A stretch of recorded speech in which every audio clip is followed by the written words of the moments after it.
So my name is Gustavo Marques. I'm a project scientist in CAR. I'm going to talk about current simulations with CSM MOM6. I'm listing here all the people that meet regularly, is working on this.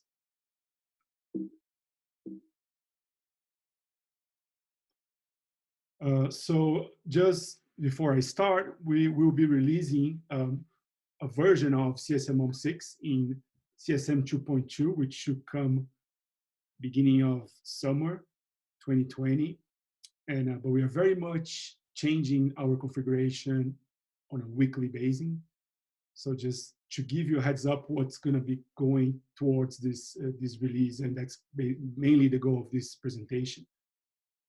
So we have a new workhorse configuration that's kind of going to be substituting the 1 degree pop run, and we call that the TX 0.6. Is a nominal 2/3 degree horizontal resolution on a tripolar grid with equatorial refinement. This map shows the grid. It's every other grid that's being plotted here. You can see the displaced poles. One is in between Kazakhstan and Russia. The other one is over Canada.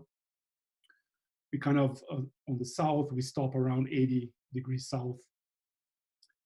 This grid was created using a modified version of the Orca grid generator, and thanks to Fred Kostushil for helping us with that. And just to give you an idea on how it compares with the POP grid, so the TX06 has 540 points on the zonal direction, 458 in the meridional direction, or equivalent to 1.7 and 1.2 POPs 1 degree grid respectively.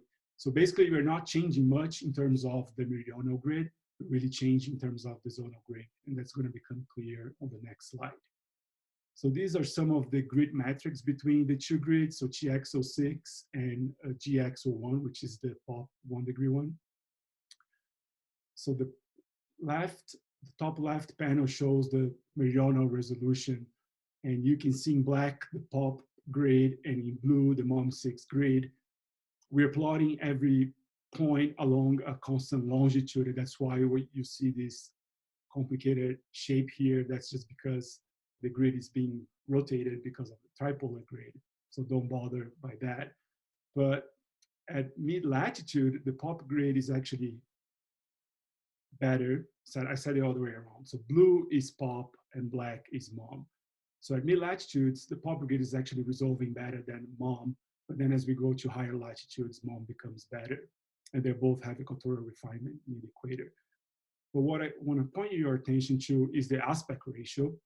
While in the Northern Hemisphere, POP has this very large aspect ratio, we were trying as hard as possible to keep an aspect ratio close to 1 in the MOM6 grid. So by design, we think it's a better grid. And again, in terms of the zonal resolution, that's when MOM becomes better than the POP one. In terms of ocean bathymetry, we construct the bathymetry using the ETOPO1 dataset. And this is a map of how the bathymetry looks like. We have a minimum depth of 30 meters, although lately we are using a minimum depth overall is 10 meters. But lately, we are switching to 30 meters around Antarctica and a maximum depth of 6,000 meters. We do plan to explore the option to restrict the channel widths. That's the channel config option in the near future. We are not currently doing that.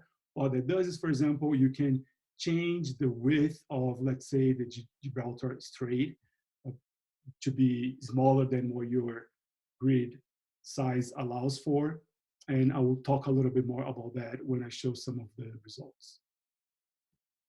In terms of vertical coordinates, we're using our vertical coordinates is Z star. We have 63 model layers, and the area reconstruction is a third order scheme accurate. The plot on the left shows our native grid, so it's depth as a function of delta Z. And this is at layer points. And we added, you can see, we're constantly changing this. So we added this extra point, 700 meters thick, just to make fit the 6,000 total maximum depth. So this is basically the pop grid. And in addition to adding this last point, we also have a higher resolution near the surface. So the first 10 meters, we have 2.5 meters. And the second plot is what we use for diagnostics. So that has less levels. We have 34 levels here. So this is basically the World Ocean Atlas vertical grid. And we have a third grid, that's the Sigma 2 grid. And that one has 85 points. And the dots here are the PHC climatology, and I'm showing the two extreme values for the Sigma 2 grid. So basically, we're capturing the bulk of the water masses for climatology, yearly means. And we do plan to explore all the vertical coordinate system, for example, the HICOM-like hybrid in the near future. I'm going to talk a little bit about the cost and throughput. So we did an exercise of comparing different systems. So we used the GFGL OM4 at half of degree. We have CSM with MCT cap and CSM with MOM6 cap.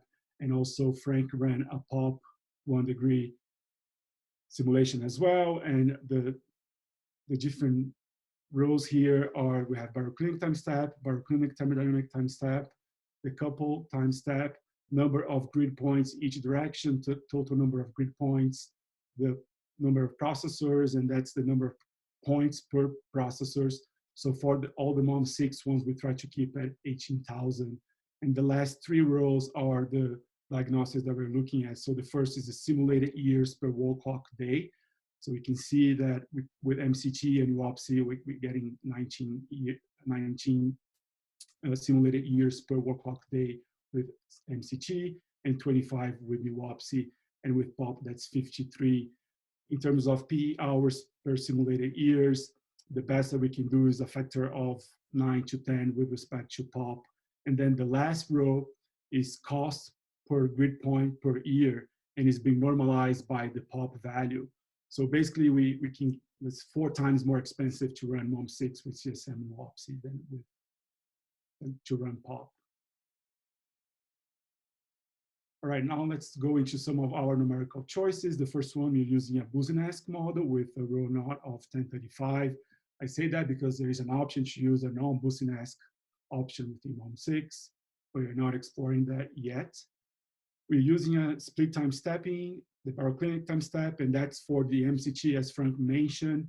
What we do run simulations with the MOM6, not fully coupled, but ocean alone and ocean sea ice. But today I'm going to focus on MCT. So for MCT, we use a baroclinic time step of half an hour. A tracer time step is equal to the MCT coupled time step, which is 1 hour. The barotropic time step is automatically set based on the maximum stable value. And we applied diabatic and thermodynamic processes before stepping the dynamics forward. We use equation of state from Wright, 1997, a quadratic bottom drag with a coefficient 3 times 10 to the minus 3. And finally, we're using a biharmonic horizontal viscosity. That's where the coefficient is scaled based on a runtime parameter we call biharmonic Reynolds number. And this is of last Friday that Scott Bachman quoted this. We haven't tested yet, but that's where we're going to be going in the next week or so. In terms of vertical mixing, we do it via CV mix, and all the parameters are set to the same values used in POP. So we have a constant background diaphragm diffusivity, 2 times 10 to the minus 5. Vertically uniform, latitude-dependent background diffusivity from Dana Bashoglu et al., 2012. We use the KPP boundary layer scheme. We use a tidal mixing following the Simons et al. 2004 scheme. Convection, where if locations where convection is detected, we enhance the diffusivity and therefore viscosities via Prandtl number to 1 meter squared per second. Have double diffusion, and we have interior shear mixing, all from Large et al. 1994. In terms of mixed layer baroclinic eddies, again, we're using parameters, the same values as using POP. We have the mixed layer certification by Submezzo from Fox Kemper et al. 2010. We've explored with different values. So I'm showing here the mixed layer front length and the mixed layer decay time. So that's for the filtering part. So initially we were using what is used on OM4 P5. So it's 200 for the front length and 30 days for the decay time. And then Gökhan told me to explore and see how the stream function looked like in that case, and we were getting values up to 50 Sverdrups near the surface. And then I ran a simulation with CSM MOM6 that used the values used in POP, which is 1,000 meters for the length scale and 4 days for the decay time, and that we get a much weaker stream function on the order of 20 Sverdrups. So we are going with this for now. There's no observation of what it should look like, though we think that those having a time decay of 4 days over a 1 kilometer length scale is the right way. In terms of mesoscale eddy parameterizations, we're using GM and REDI, and they're both controlled via Mickey geometric. I'm going to talk more about that on the next slide. So KHEH, which is in MOM6 world, the GM coefficient, the vertical structure is based on the equivalent barotropic mode that Halbert developed. Like I said, 2007, the paper. And the stream function formulation then is via Ferrari et al. Formulation. The horizontal Laplacian viscosity is also set via Mickey, and that's the relation. So the Laplacian coefficient is the square root of Mickey times a length or many length scales. We're using many length scales. All right, so implementing Mickey and geometric into MOM6. So this is led by Scott Bachman. And there's a new CPT, which was mentioned before, as a climate project team. The new CPT is called energetics and mesoscale parametrization that we are part. Scott is the PI and Gökhan from the NCAR side. So we implemented the geometric as part of Mickey. So Mickey stands for mesoscale eddy kinetic energy, and it was proposed by Jensen et al. 2015. So this is the original equation from Mickey, slightly modified. So you have the rate of the time change of Mickey is equal to a background energy which has sources and sinks, plus a source that's energy transfer from GM, plus there is a viscous contribution, which we are ignoring now, so this is 0 for us. Then there is a sink term due to energy lost by bottom drag, and then finally some diffusion, which is doing some smoothing, and that's different diffusion than what is done in the dynamic part of MOM, or thermodynamic. We added the geometric formulation from Marshall et al. 2012. And then essentially what it does is compute the GM coefficient. So it has a tunable parameter alpha. It uses Mickey, and then is a depth average vertical stratification divided by the horizontal gradient of buoyance. So that's equation 2. And notice that there is a feedback because the GM is going to go back into the source here, feedback into Mickey. So when we first implemented this, we were having a hard time getting Mickey values equilibrated. And then Scott came with the idea of a Mickey equilibrium. And the equilibrium is assumed that the energy transfer from GM is balanced by the energy loss due to bottom drag. So then you have this equilibrium formula by equalizing these two terms.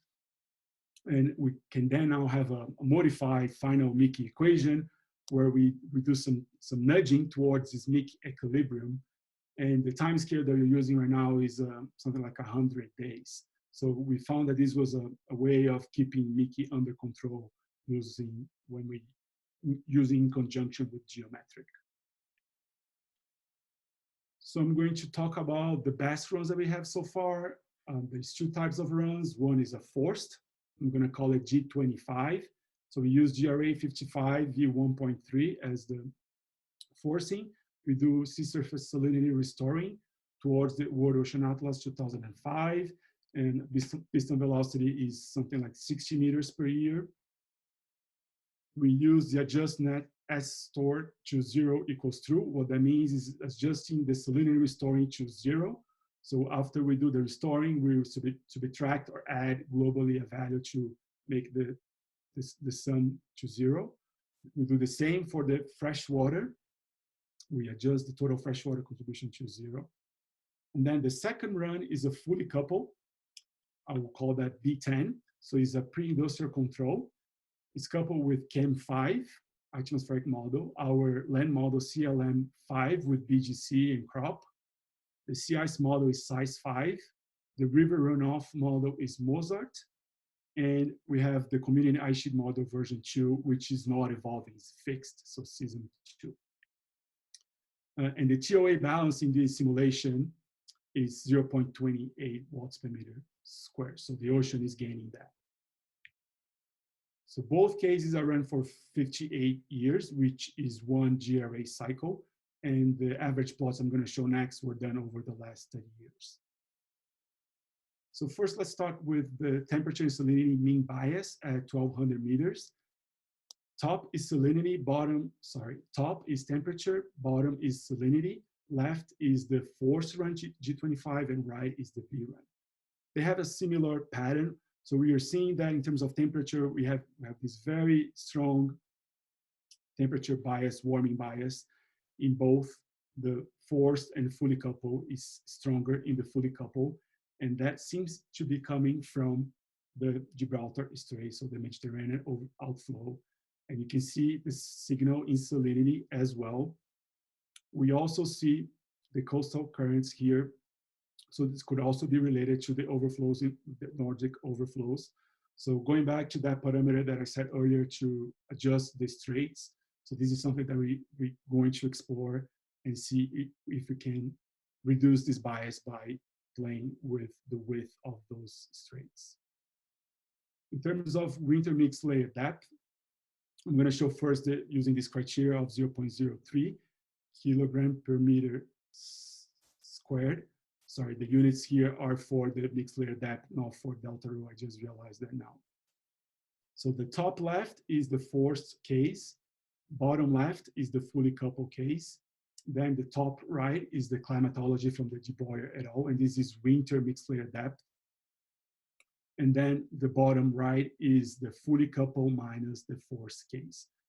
So overall, we are capturing most of the locations where it should be deeper. So here, the Labrador Sea into the Nordic overflows and in the Southern Ocean.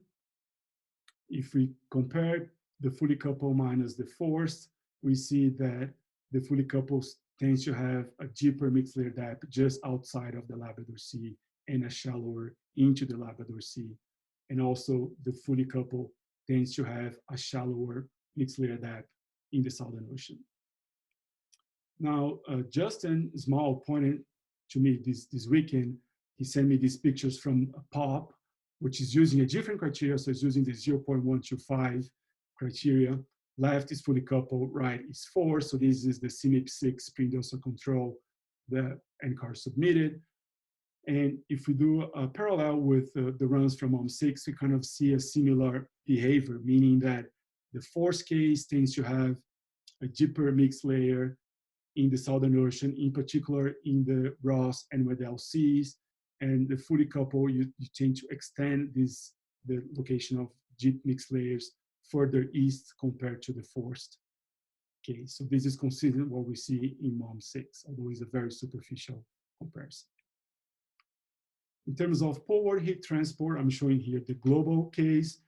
The blue line is the forced run, and the orange line is the fully coupled.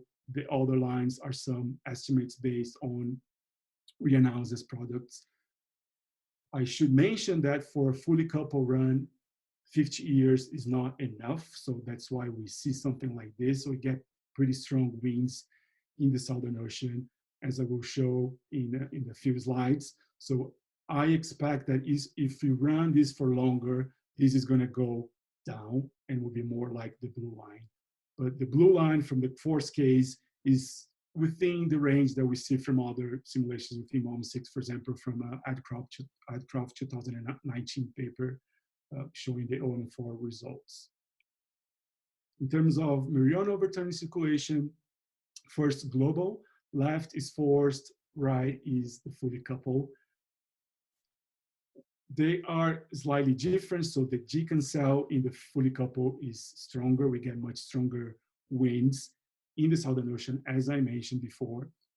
Also, we don't get as nice of a bottom circulation within the fully coupled run. In terms of AMOC, we tend to get similar between the two, slightly stronger on the mean with the fully coupled BKs. So let's look at some time series for the AMOC at the two typical locations, so 26 north and 45 north. Someone is sending, no, I think it's nothing, oops, sorry. So the time series in blue, thick blue is the force case, in orange is the fully coupled, and then the shadow blue, these are the core two experiments, range of core two experiments that were published by Dana Bashoglu around 2015, and that's the 5th cycle. In those cases, I'm plotting the first cycle with both G25 and B10. And the black line is the ensemble mean from all these core two experiments. So both at 26 and 45, I would say that our simulations are within the bulk of the values. We're getting slightly weaker AMOC with the force case here towards the end of the cycle. In terms of ice concentration, this is annual mean. Top rows are for the Northern Hemisphere, bottom is from the Southern Hemisphere, left is the forced and right is the fully coupled. So the force case is looking pretty reasonable. The fully coupled for the Northern Hemisphere, we are kind of slightly overestimating, and is the opposite for the Southern Hemisphere. So we do not have enough sea ice. And again, for the force case, we are doing a reasonable job in both the Southern and Northern Hemisphere. In terms of sea ice extent climatology, it's basically what I just said. For the force case, we are slightly underestimating, but close to the climatology, and in this Northern and Southern Hemisphere. For the fully coupled, we are, could be misleading. It seems like we are closer on overall, like on the climatology, but as we saw earlier on the annual mean, we have more sea ice on the B10 than compared to observations, and we have less sea ice in the Southern Hemisphere compared to observation. This is clear from this plot as well as the previous one too. Some final remarks. Again, we have a preliminary version of CSM MOM6, will be released in CSM 2.2, somewhere in mid to late June. And it won't be a final tuning or configuration. We are actually working on that. I'm advertising Alper's talk on using MOM6 in CSM. That will be April 27, 2 weeks from now. We're going to list some of the ongoing efforts. First is the mesoscale horizontal diffusion of tracers within boundary layers. That's something that myself, Andrew Shaw, and Scott Bachman are working on, and I'm going to present that in the coming weeks. We are also working on the GME backscatter. That Scott is leading that, and we've made some progress. I can talk about that offline if someone is interested.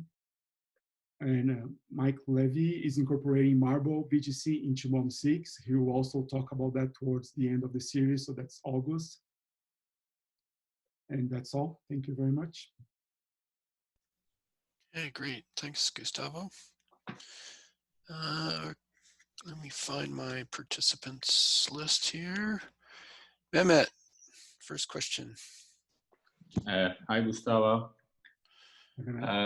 You guys have a very healthy Labrador Sea convection, it looks like it, because the mixed layer is very deep, but your AMOC is going down in the JRA forcing.